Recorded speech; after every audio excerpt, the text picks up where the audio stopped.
Hello guys, welcome back to our channel ASMIQ।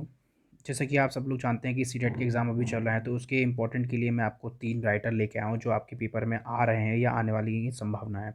ठीक है, तो प्लीज़ चैनल से जुड़ जाएं। चैनल पर पहली बार है तो चैनल को लाइक शेयर सब्सक्राइब करना ना भूलें।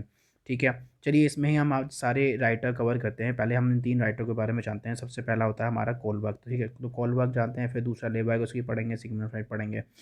ये वो टॉपिक हैं इंपॉर्टेंट, वो टॉपिक हैं जो आपको सीटेट में मोस्टली देखने को मिलेंगे, जो आपके एग्जाम चल रहे हैं या आने वाले हैं। तो प्लीज़ पहली बार अगर चैनल पे हैं तो चैनल को सब्सक्राइब करके जाएं, वीडियो को पूरा देख के जाएं, ज़्यादा से ज़्यादा शेयर करें ताकि जो भी बच्चे सीटेट की तैयारी कर रहे हैं उनका अच्छे से पेपर एग्जाम क्लियर हो सके। ठीक है, चलिए स्टार्ट करते हैं बिना टाइम वेस्ट करे हुए।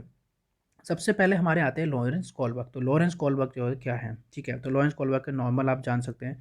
लॉरेंस कोलबर्ग अमेरिका के निवासी है। अगर पूछ लेता है कहाँ के निवासी, तो ध्यान रखना यूएस यानी अमेरिका के निवासी हैं।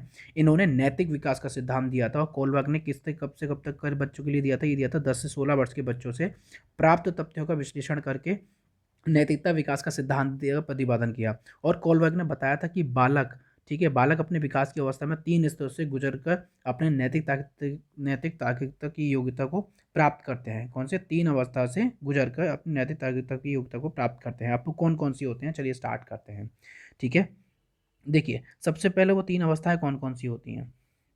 अब आती है सबसे पहले 3 अवस्था। सबसे पहले आती है कि पूर्ण परंपरागत अवस्था, दूसरी आती है परंपरागत यानी कि कॉन्वेंशनल, तीसरी आती है उत्तर परंपरागत पोस्ट कॉन्वेंशनल। ठीक है, देखो पूर्ण परंपरागत जो होती है यानी कि प्री कॉन्वेंशनल लेवल जो होता है वो 4 से 10 साल तक के लिए होता है, और परंपरागत यानी कॉन्वेंशनल लेवल जो होता है वो 10 से 13 तक के लिए होता है, और उत्तर परंपरागत जो होता है 10-13 से अधिक वर्ष के लिए यानी प्री कॉन्वेंशनल के लिए होता है। अब जानते हैं सबसे पहले कि है ये चीज़ें होती क्या हैं। ठीक है, चलिए हम सबसे पहले जानते हैं कि पहली वाली जो होती है वो क्या चीज़ होती है। तो पहली वाली जो आपकी आती है वो आती है आपकी प्री कन्वेंशन वाली। तो प्री कन्वेंशन में सबसे पहले क्या चीज़ होती है कि इसमें जो आपके सिद्धांत के बारे में दिया गया है, आपको पता होगा जो हम अभी मतलब पीछे बात कर रहे थे कोलवाकी ने किसके ऊपर दी थी। तो उदाहरण से मैं एक चीज़ आपको बताता हूँ कि जो कोलवाकी एक कथा थी, यानी कि आपने पढ़ा होगा हिंस वाली कथा जो है, उसके बारे में थोड़ा सा बता देता हूँ मैं। ठीक है, तो इसके एग्जाम्पल के तौर पर बताता हूँ कि इन्होंने क्या चीज़ कैसे कैसे दी है। तो कोलवाकी की कथा थी जिसमें आपको मतलब पता होगा, यूरोप की एक महिला थी जो बीमार थी, जो मौत और ज़िंदगी के मध्य लड़ रही थी। तो उसका पति जो था, जिसका नाम हिंज था, तो उसके पति का नाम हिंज था। तो कभी पति के रिलेटेड आ जाए तो पति का नाम क्या था? उसके हिंज था। ठीक है, तो ध्यान रखना, पति का नाम क्या था? उसके हिंज था। ठीक है, तो हिंज क्या था, जब उसकी बीवी मतलब बीमार थी, तब उसमें मतलब उसको पता लगा था कि दवाई का मतलब जो उसके नीचे मतलब बीमार थी, और डॉक्टर ने एक अनुसार एक रेडियम है जिससे इसकी जान बचाई जा सकती थी। ठीक है, तो रेडियम से उसकी जान बच सकती थी। तो उसने क्या करा कि उस समय रेडियम की खोज एक फार्मासिस्ट ने की थी। इसने एक फार्मासिस्ट ने की थी, उस दवाई का मूल्य बहुत अधिक था। ठीक है, तो क्योंकि जिस फार्मासिस्ट ने उसकी खोज की थी वह उसे रेडियम के निर्माण में लगे धन के 10 गुना अधिक धन लेना चाहता था, जिस कारण उस औरत का पति हिंज उसे खरीदने में जो था वो असमर्थ था। क्या था? उसे खरीद नहीं पा रहा था क्योंकि वो गरीब थे। ठीक है, एक दिन हिंज फार्मासिस्ट के पास गया और उसे कुछ पैसे देकर कहा कि आप मुझे दवाई दे दो, मैं अपने से अपनी पत्नी की जान बचा सकता हूँ। तो उसने अपनी पत्नी की जान बचाने के लिए उससे दवाई मांगी, बट उसके पास पैसे नहीं थे। लेकिन उसने बोला कि बाकी जो पैसे आपके बचेंगे मैं बाद में दे दूँगा। तो फार्मासिस्ट ने उसे साफ मना कर दिया था, और उसने कहा कि मैंने इस दवाई की खोज सिर्फ धन के लिए की है। किसने? डॉक्टर ने जो खोज की थी वो किसके लिए की थी? सिर्फ पैसों के लिए की थी। आप मुझे जब तक इसका पूरा मूल्य नहीं चुकाएंगे तब तक मैं उसको दवाई नहीं दूंगा। तो हिंज को दवाई क्या हुई? नहीं मिली। जब हिंज को दवाई नहीं मिली तो इसकी बात सुन के क्या हुआ? हिंज को गुस्सा आया था। जब गुस्सा आया तो उसने क्या करा? दुकान में तोड़फोड़ करके उस दुकान से वीडियम को चुरा लिया। ठीक है, तो कोलवर्ग ने इस अपनी कथा में 2 चीज़ें बताई हैं। सबसे पहले आती है नैतिक दुविधा। तो नैतिक दुविधा यानी क्या चीज़ होती है? सबसे पहले आती है आपकी मोरल डिलेमा। सबसे पहले आता है आपका मोरल डिलेमा। देखो मोरल डिलेमा इसमें क्या बोलता है? मोरल डिलेमा, ठीक है, तो मोरल डिलेमा में क्या चीज़ होती है? मोरल डिलेमा होता है कि कोलबर्ग के अनुसार कभी कभी हम सही और गलत के मध्य निर्णय लेने में एंड दुविधाओं या समस्याओं का सामना करते हैं, उससे ही नैतिक दुविधा यानी मोरल डिलेमा कहा जाता है। ठीक है, फॉर एग्जाम्पल जैसे कि अगर हिंद चोरी नहीं करेगा तो उसे पता है उसकी क्या होगी? उसकी पत्नी मर जाएगी, और उसने चोरी की तो उसे पुलिस पकड़कर जेल में बंद कर देगी। तो ये तो थी उसके सामने नैतिक दुविधा, यानी कि क्या? Moral dilemma. अब दूसरा पॉइंट था इसका, एक पॉइंट यहाँ पे आया था नैतिक तर्कना के आधार पे, यानी कि मोरल रीजनिंग के आधार पे। तो मोरल रीजनिंग क्या चीज़ थी? ठीक है, तो दूसरा क्या था? मोरल रीजनिंग आई थी। तो मोरल रीजनिंग में क्या उसने दो मतलब उसमें भी क्या था कि जैसे कि एग्जाम्पल मतलब हिंज ने अपनी पत्नी की जान बचाने के लिए चोरी का फैसला किया था। किसने? हिंज ने अपनी पत्नी की जान बचाने के लिए चोरी का फैसला किया। तो कोलबर्ग ने अपने नैतिक विकास के सिद्धांत के प्रतिपादन इन 3 अवस्थाओं में किया है, जिसमें उन्होंने क्या है, 3 अवस्थाओं के मध्य उसमें 6 स्टेजेस दिए गए, यानी 6 मतलब 6 चरणों में विभाजित किया है। तो 3 कौन-कौन सी अवस्थाएँ हैं, वो 3 अवस्थाएँ वो यही है। पहली पर क्या है, जैसे कि बताया प्री कन्वेंशनल, दूसरी क्या है कन्वेंशनल है, तीसरी क्या है पोस्ट कन्वेंशनल है। ठीक है? तो सबसे पहले हम देखते हैं कि पूर्व प्री कन्वेंशनल लेवल क्या चीज़ है। ठीक है, तो प्री कन्वेंशनल में क्या है, 2 स्टेजेस आती हैं, और परंपरागत अवस्था या कन्वेंशनल अवस्था में भी 2 स्टेजेस आती हैं, उत्तर परंपरागत अवस्था में भी 2 स्टेजेस आती हैं। तो सबसे पहले बात करते हैं पूर्व परंपरागत अवस्था के बीच में। ठीक है, तो ये जो अवस्था थी 4 से 10 वर्षों के तक चलती रही थी। इस अवस्था में छात्र का नैतिक विकास ना के बराबर होता है, अर्थात बालक इस अवस्था में सही और गलत के मध्य अंतर को समझने में असमर्थ होता है। ठीक है, और इस आयु में छात्र सभी सही और गलत का चयन दंड पाने का भय और पुरस्कार पाने की लालसा से करता है। ठीक है, तो कोहलबर्ग ने नैतिक विकास की अवस्था में 2 भागों में विभाजित किया था। अब देखो इसकी फर्स्ट वाले की 2 अवस्थाएं कौन कौन सी हैं। ठीक है, देखो फर्स्ट वाले की जो 2 अवस्थाएं वो मैंने यहाँ पे समझाया है। ठीक है, फर्स्ट वाले की 2 अवस्था स्टार्टिंग वाली हैं, एक है दंड तथा आज्ञा पालन अभिमुखता, दूसरा क्या है आत्म केंद्रित निर्णय। मतलब क्या है कि सबसे पहले आता है ये पनिशमेंट एंड ऑबिडेंस स्टेजेस, जैसे कि आपको दिख रहा होगा ये प्री कन्वेंशन वाला। तो प्री कन्वेंशन कौन कौन सी, एक तो आती है पनिशमेंट एंड ऑबिडेंस, और दूसरा आती है कौन सी, एक्सचेंज स्टेज और स्टेज ऑफ इको, यानी आत्म केंद्रित निर्णय। तो सबसे पहले हम जानते हैं कि सबसे पहले वाली क्या है। फर्स्ट वाले का पहले अंदर जो स्टेजेस होती है दंड एवं आज्ञा पालन, इसमें क्या चीज़ होती है। ठीक है, तो दंड और आज्ञा पालन में क्या होता है, इस प्रकार छात्र सही गलत के मध्य के अंतर का चयन कर उनके प्रति एवं दूसरों के व्यवहार के अनुसार करते हैं। अर्थात अगर वह गलत कार्य करते हैं तो उन्हें घर वालों से डांट मतलब दंड प्राप्त होता है, और अगर वह अच्छा काम करते हैं तो उसके लिए उसको पुरस्कार या तारीफ सुनने को मिलती है। तो ये आपका आता है दंड तथा आज्ञा पालन अभिमुखता में। अब दूसरा आता है क्या आपका एक्सचेंज स्टेज और स्टेज ऑफ ईगो, यानी क्या प्री कन्वेंशनल की हम सबसे पहले पढ़ रहे हैं क्या, दूसरी स्टेज क्या, एक्सचेंज स्टेज और स्टेज ऑफ ईगो, यानी क्या आत्म केंद्रित निर्णय वाली चीज पढ़ रहे हैं। तो उसमें क्या चीज होती है, या इसको हम ऐसे भी ले सकते हैं कि आत्म अभिरुचि और प्रतिफल अभिमुखता। तो इस अवस्था में छात्र अपनी रुचि के अनुसार आज्ञा का पालन करते हैं एवं वह कार्य अधिक करते हैं जिससे उन्हें उस कार्य को करने से अधिक फल प्राप्त हो। समझ में आ गया, तो सेकंड पॉइंट आपका क्लियर हो गया। अब बात करते हैं दूसरे स्टेज की। तो दूसरी स्टेज हमारी क्या थी, दूसरी स्टेज हमारे पास थी परंपरागत अवस्था, यानी कि जो 10 से 13 वर्ष के बच्चों के लिए होती है, और जिसको कन्वेंशनल लेवल भी बोलते हैं। तो उसमें क्या था कि ये इसका दूसरा चरण है जो कि 10 से 13 वर्ष तक की चलती है। इसके अंतर्गत छात्र अधिक सामाजिक होते हैं, अर्थात वे ऐसे कार्य करते हैं जिससे समाज में उन्हें सम्मान प्राप्त हो सके। क्या के लिए, सम्मान प्राप्त हो सके, इसके लिए ये काम करते हैं। इस आयु में छात्र दूसरे व्यक्ति की नैतिकता के स्तर को अपने अंदर अनुकरण कर लेते हैं या अपने अंदर समा लेते हैं। ठीक है, वह दूसरे व्यक्तियों के मानकों के अनुसार सही और गलत के मध्य अंतर को स्पष्ट कर उचित निर्णय ले पाता है। ठीक है, इस अवस्था में भी कोलबर्ग ने इसको 2 भागों में बांटा है, जैसे कि फर्स्ट वाले को 2 भागों में बांटा था, ऐसे इसको भी 2 भागों में बांटा था। अब इसकी 2 भाग कौन कौन से हैं, देखिए इसके 2 भाग कौन कौन से हैं। सबसे पहला आपका आता है कौन सा, इसके अंदर जो सबसे पहला आता है वो आता है अच्छा लड़का या लड़की बनने की आशा, और दूसरा जो होता है वो होता है कानून एवं व्यवस्था उन्मुखता। मतलब क्या है, good boy and good girl stage, और दूसरी होती है स्टेज ऑफ ले and order, stage of law and order. ठीक है, तो इसमें क्या आता है, ये आता है कॉन्वेंशनल मोरालिटी में। इसमें आता है कॉन्वेंशनल मोरालिटी में दोनों पार्ट्स आते हैं, उनसे एक तीसरा वाला और एक चौथा वाला। ठीक है, तो बात करते हैं अच्छा लड़का एवं उसकी बनने की आशा, यानी कि थर्ड वाले की। तो थर्ड वाला क्या कहता है, इस अवस्था में छात्र या छात्राओं में अच्छा बनने की होड़ होती है, अर्थात इस अवस्था में दूसरों से उन्हें सम्मान की आशा होती है, जिस कारण वे सदैव अच्छा या लड़का या अच्छा लड़की बनने की मार्ग की ओर अग्रसर होते हैं। तो ये होता है आपके इस वाले पॉइंट में। ठीक है, अब बात आती है कानून एवं व्यवस्था उन्मुखता या stage of law and order. उसमें क्या होता है, कानून एवं व्यवस्था उन्मुखता में इस अवस्था में छात्र कानून नियमों एवं नीतियों के प्रति सजग रहते हैं एवं समस्त नियमों एवं नीतियों का पालन करने की ओर अग्रसर होते हैं। इस आयु में वे नीति और नियमों की अवहेलना नहीं करते बल्कि उसे सत्य मानकर उनका पालन करते हैं। ठीक है, तो ये आपकी 2 स्टेजेस आ गई, कौन सी वाले की, दूसरे वाले की। दूसरे वाला हमारे पास कौन सा था, वो था कन्वेंशनल लेवल। अब बात करते हैं तीसरे वाले की, लास्ट वाले की, जो उन्होंने 3 अवस्थाएं दी थी। उन 3 अवस्थाओं में 6 स्टेजेस दी हैं, जो मैंने आपको 4 बता चुका हूं। अब लास्ट बात है उत्तर परंपरागत अवस्था, यानी पोस्ट कन्वेंशन लेवल, यानी 13 वर्ष से अधिक जो होता है। अब 13 वर्ष से अधिक क्या होता है, देखिए ये नैतिकता की एक विकसित अवस्था होती है जिसमें छात्र नैतिकता कम विकास में परिपक्व हो जाता है। इस अवस्था में छात्र समाज के प्रति अपने उत्तरदायित्व को प्रमुखता देने लगता है।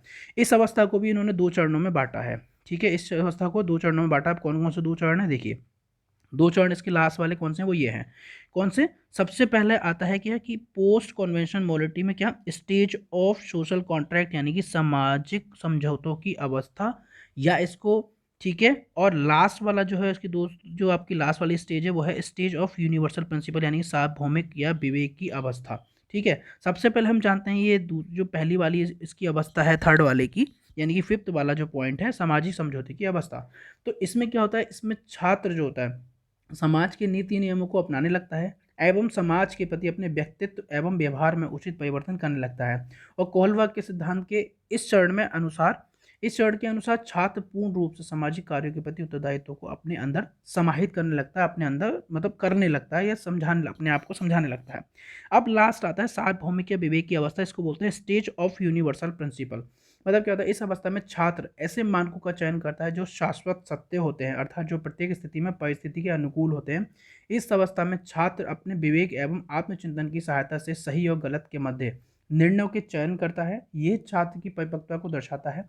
इस स्तर में छात्र अपने चिंतन के अनुसार नीति नियमों का पालन करने लगता है। ठीक है। तो ये उसके जो थे जो कोहलबर्ग ने 6 स्टेजेस दी थी, किसकी, जो 3 अवस्थाएं थी उनके अंदर जो 6 स्टेजेस दी थी, तो उसके बारे में हमने इसमें पढ़ा। ठीक है। तो ये आपका कोहलबर्ग पूरा कंप्लीट हो गया। प्लीज़ चैनल पे पहली बार है तो वीडियो को ज़्यादा से ज़्यादा शेयर करें ताकि उनके बच्चों को समझ में आ सके और सीटेट में आप उसको क्वालिफाई कर पाए। तो ध्यान रखना, फर्स्ट अवस्था हमारी 4 से 10 वर्ष होती है, दूसरी 10 से 13 वर्ष होती है। इसके अंदर भी 2 पार्ट आते हैं, 2 स्टेजेस आती हैं। और उत्तर परंपरागत अवस्था 13 वर्ष से अधिक होती है, उसके अंदर भी 2 पार्ट्स आते हैं, जो कि मैंने आपको बताया।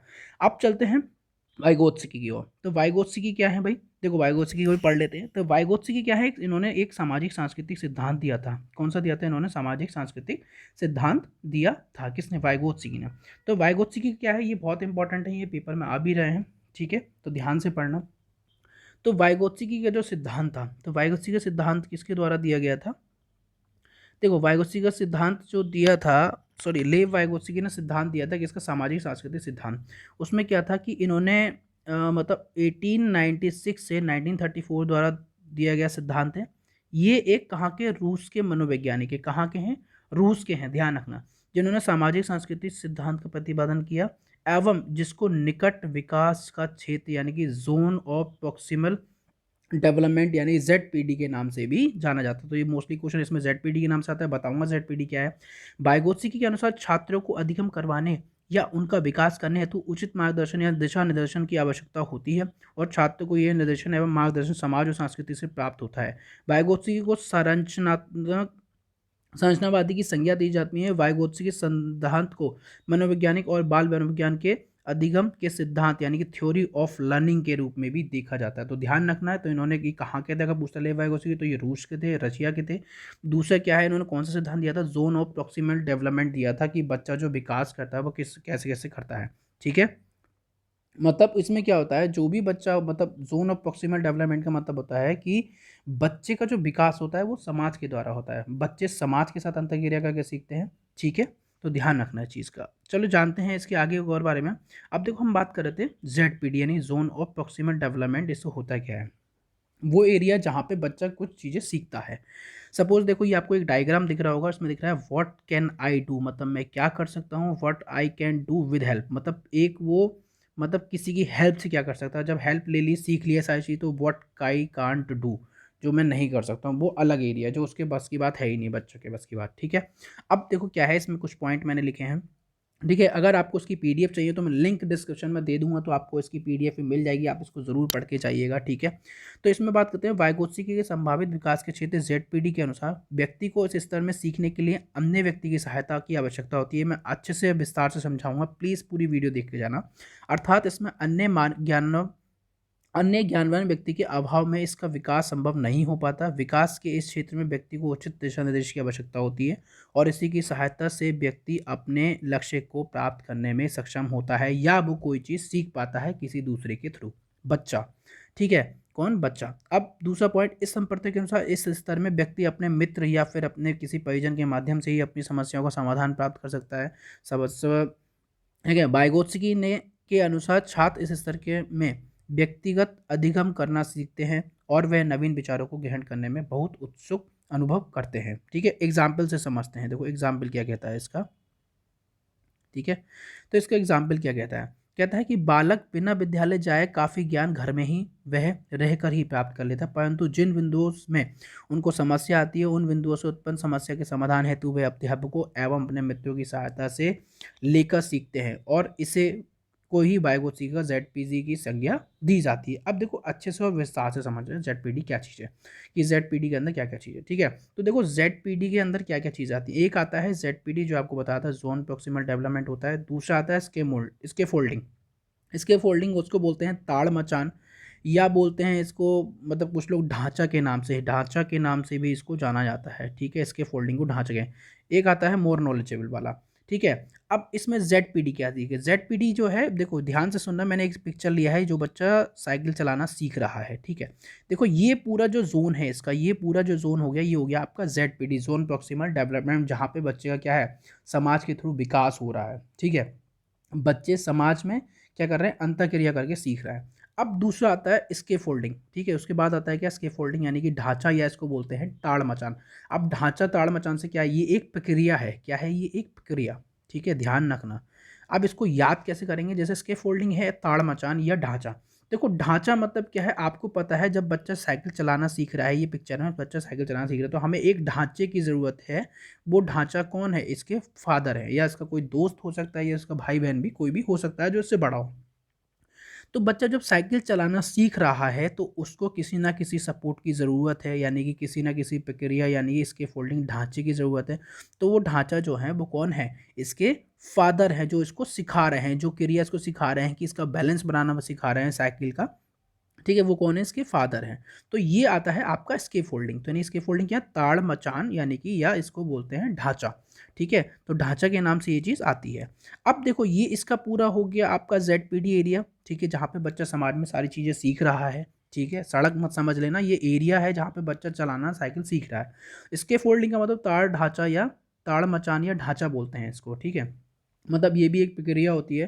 तो इसमें क्या है, बच्चे को साइकिल चलाना आती नहीं है, अब वो बच्चा बैलेंस कैसे बनाएगा जब उसे कोई पीछे से पकड़ के साइकिल पे उसके साथ साथ नहीं चलेगा।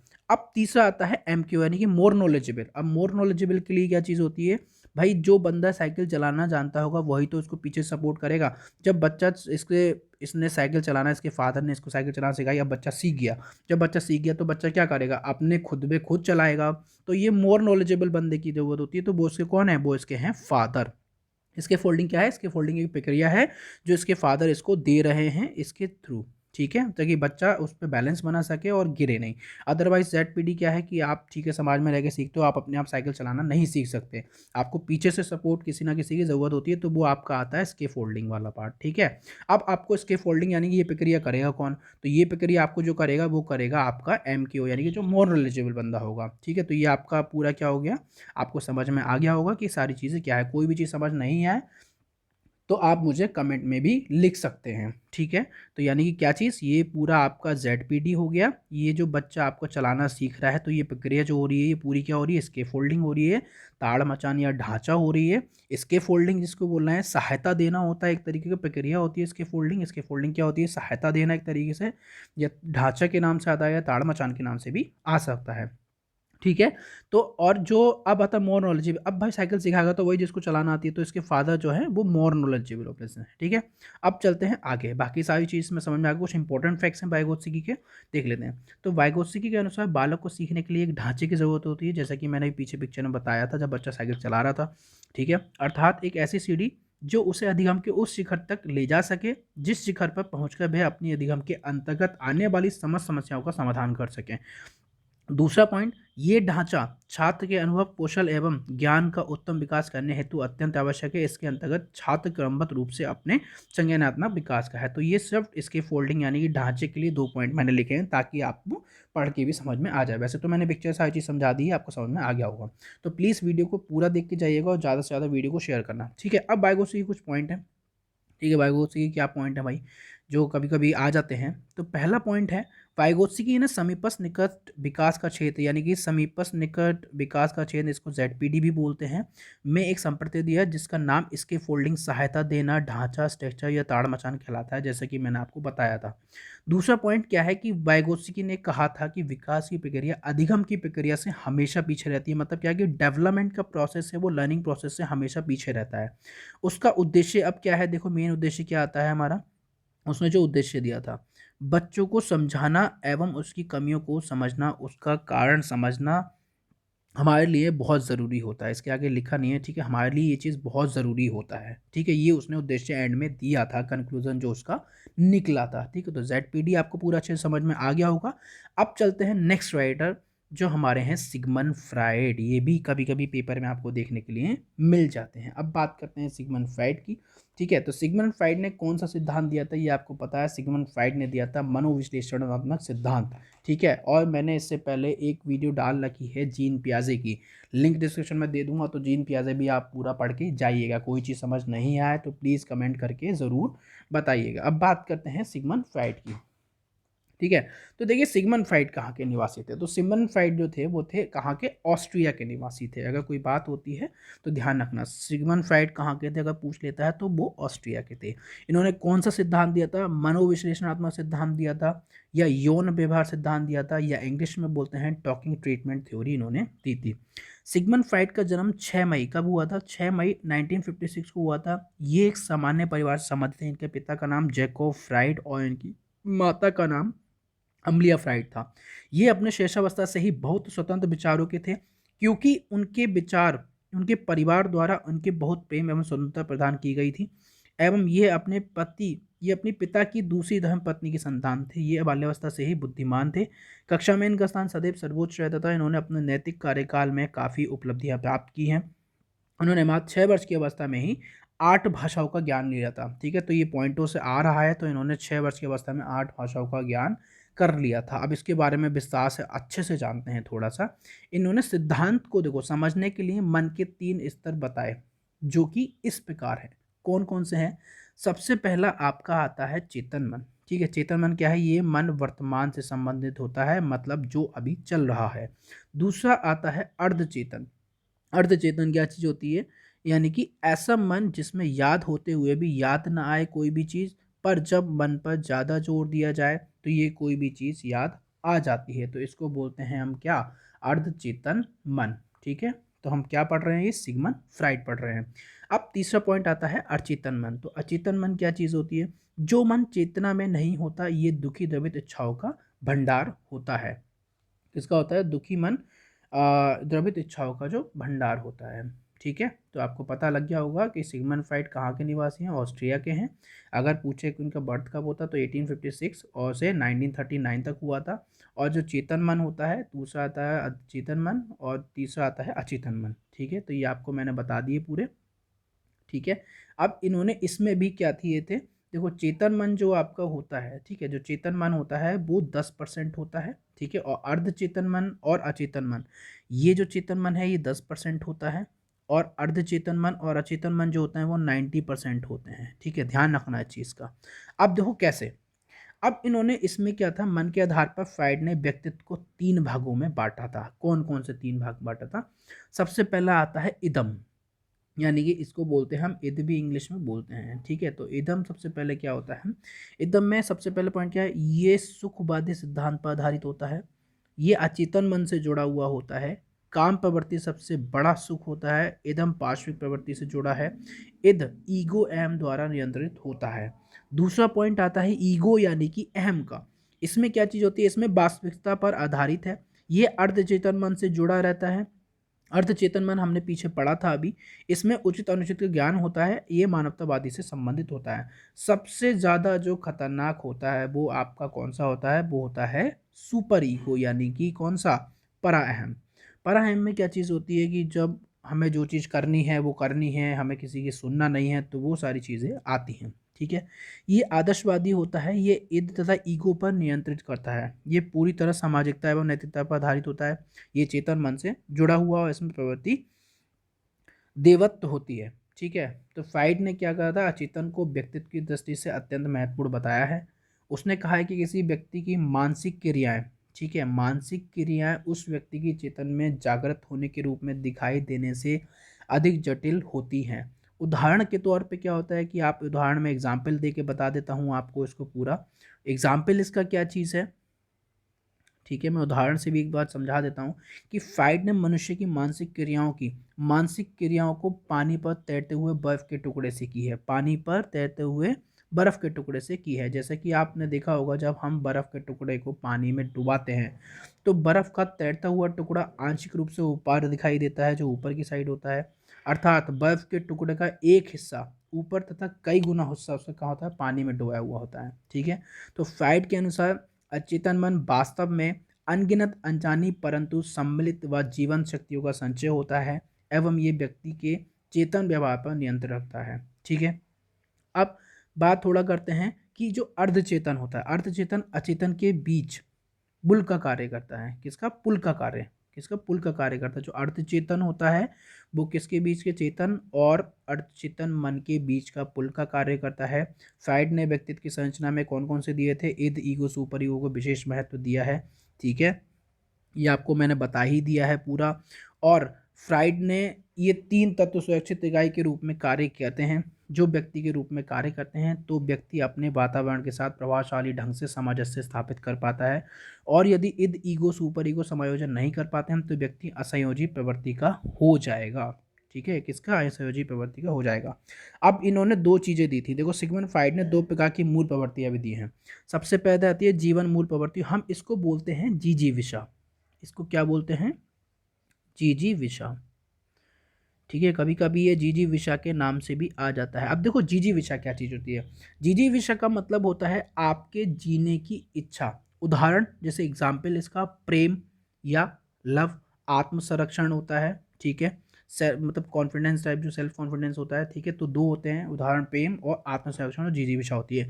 जीवन मूल प्रवृत्ति जैसे कि मैंने लिख दिया है, ये जीने के लिए साधन जुटाने के लिए अभिप्रेरित होती है, यानी कि जीने की इच्छा तक मैंने बताया था। जैसे कि यह जीवन मूल प्रवृत्ति के शारीरिक व मानसिक दोनों पक्षों का प्रतिनिधित्व करती है। इसमें काम, वासना, भूख, ब्यास, ब्यास नहीं है ये, प्यास है। ठीक है, और शामिल है, ये सारी चीज़ें इसमें शामिल होती है। जीवन क्या है? जीवन मूल प्रवृत्ति में है या जिजीविषा में। दूसरी जो मूल प्रवृत्ति है आपकी मृत्यु मूल प्रवृत्ति, इसको बोलते हैं हम क्या?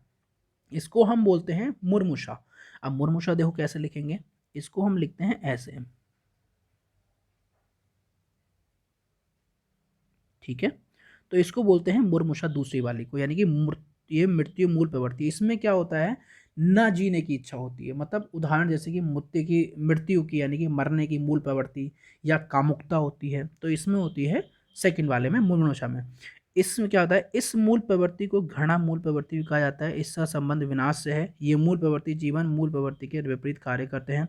इसमें व्यक्तित्व आक्रामक एवं विध्वंसक कार्य कर सकता है। इसको फ्राइड ने थैनाटोस भी कहा है। ध्यान रखना क्या कहा है इसने? सिगमंड फ्राइड, ये फ्राइड नहीं है, फ्राइड गलती से लिख गया है, ये सिगमंड फ्राइड है। इसको सिगमंड फ्राइड ने थैनाटोस भी कहा है। क्या कहा है? थैनाटोस भी कहा है। ठीक है, अब बाकी इसके कुछ पॉइंट और हैं। ठीक है, अब देखो इसमें एक दो चीज़ और है, एक आती है ओडिपस ग्रंथि, एक आती है इलेक्ट्रा ग्रंथि। ठीक है, ये बहुत आता है क्वेश्चन। ठीक है, ध्यान रखना। ठीक है, फिर मैं इसके आपको कुछ पॉइंट बताऊंगा। देखो ये सबसे पहला पॉइंट जो मैंने लिखा है, ये लिखा है आपको ओडिपस ग्रंथि का। देखो ओडिपस ग्रंथि होती क्या है? ठीक है, ये आपके यूपी टेट में भी कभी कभी आ जाता है। ठीक है, तो ये ओडिपस ग्रंथि क्या चीज़ होती है? ठीक है, देखो ओडिपस ग्रंथि सिगमंड फ्राइड के अनुसार लड़कों में ओडिपस ग्रंथि होने के कारण अपनी माता को अधिक प्यार करते हैं। कोई भी लड़का अपनी सबसे ज़्यादा माँ से प्यार करता है, उसका रीज़न क्या होता है? हमारे अंदर जो बॉयज़ में होता है, लड़कों में ओडिपस ग्रंथि होती है, जो या वो लड़की की तरफ भी अट्रैक्ट होते हैं। दूसरा क्या होता है? दूसरा पॉइंट आपका आता है इलेक्ट्रा ग्रंथि का। कौन सा? इलेक्ट्रा, इसको बोलते हैं हम इलेक्ट्रा, इलेक्ट्रा ग्रंथि। ठीक है, इसमें क्या होता है? लड़कियों में हमेशा इलेक्ट्रा ग्रंथि होने के कारण वे अपने पिता की प्यार करती हैं, अपने पिता को प्यार करती हैं। ये लड़कियां हमेशा लड़कों की तरफ अट्रैक्ट होती हैं। ठीक है, अब इसके कुछ पॉइंट हैं मैं जो आपको बता दे रहा हूँ। ठीक है, तो जो आप चाहो तो लिख सकते हो, इदम ईगो से रिलेटेड। सबसे पहला मैं इदम का पॉइंट बता रहा हूँ ताकि आपको याद रहे, क्योंकि जो मेरे नोट्स हैं मैं अपने नोट्स से पढ़ता हूँ। ठीक है, वो नोट्स जो मैं लिखता हूँ मैं आपको बताता हूँ। इदम क्या होता है? जन्मजात प्रकृति का होता है। इसमें व्यक्ति की मूल व जन्मजात प्रवृत्तियों का द्रमित इच्छाएं, द्रमित इच्छाएं का मतलब होता है, जो द्रमित इच्छाएं मतलब दबी हुई इच्छाएं जो होती हैं जो बाहर निकलती हैं। ठीक है, तो द्रमित इच्छाएं यानी दबी हुई इच्छाएं उजागर होती हैं या बाहर निकलती हैं। ठीक है, दूसरा क्या है कि इद किसी भी प्रकार का तनाव नहीं सह सकता। दूसरा पॉइंट आप क्या कर लिख सकते हैं कि इद जो होता है यानी कि आईडी जिसका मैंने बताया था। ठीक है, तो आईडी क्या चीज़ होती है कि इद किसी भी प्रकार का तनाव नहीं सह सकता तथा बिना किसी बाधा या इंतजार के तत्काल आनंद व सुख प्राप्त करना चाहता है। ठीक है, अब बात करते हैं, थोड़े से ईगो की बात कर लेते हैं। ठीक है, ईगो का पहला पॉइंट आप क्या लिख सकते हैं?